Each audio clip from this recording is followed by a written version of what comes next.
ઉપદેશ મોટાઈ એમ જ નથી મળતી, નાના માણસોને પણ માન આપવું પડે છે. સાગર પાર કરવો હોય તો ફક્ત નામને જ નહીં, હલેસાને પણ મહત્વનું સ્થાન આપવું પડે છે.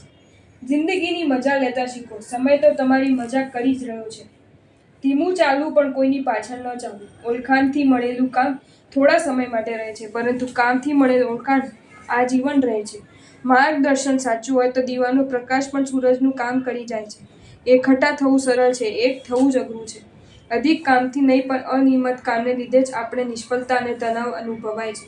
વાત કરવા માટે સમય અને શબ્દો નહીં, મન હોવું જરૂરી છે. ઈર્ષા કરનાર, નફરત કરનાર, અસંતોષી, ક્રોધી, દરેક વાતમાં શંકા કરનાર, બીજાના આધારે જીવનારા, આ 6 પ્રકારના લોકો હંમેશા દુઃખી રહે છે.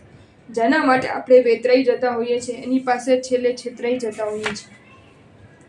એવું નહીં માની લેવું કે જેની સાથે વધુ લોકો હોય એ જ સાચા હોય. મહાભારતમાં દુર્યોધન સાથે 75% લોકો હતા, જ્યારે પાંડવો સાથે ગણ્યા ગાંઠ્યા.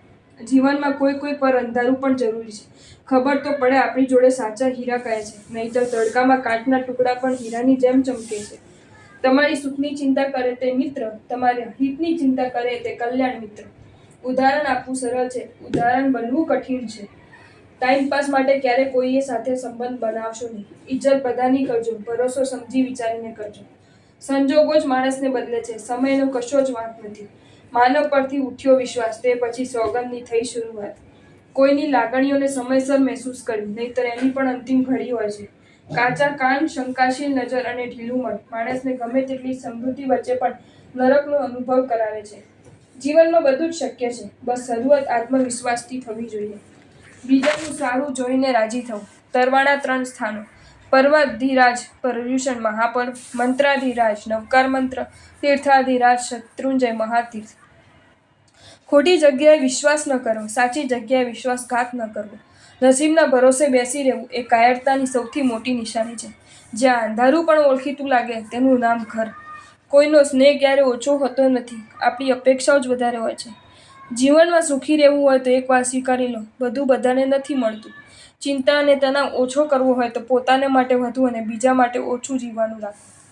સપનું એટલું પગથિયા વિનાની સીડી, અને ધ્યેય એટલે નિશ્ચિત કરેલા પગથિયા. પાયાના પથ્થર હોય અને એનો તો હંમેશા દબાઈને જ રહેવું પડે.